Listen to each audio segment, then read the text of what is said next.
Hello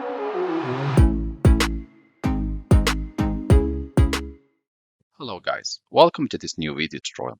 In this video I will show you the easiest way how you could install Microsoft Defender Application Guard. This is for higher security and for higher protection for your computer. To do that, if you have Windows 7, 8, 10 and 11, just go to your search tab and type Windows Security. Click Open the application. Make sure to select either from the left panel or from the right panel. We want to click on App and Browser Control.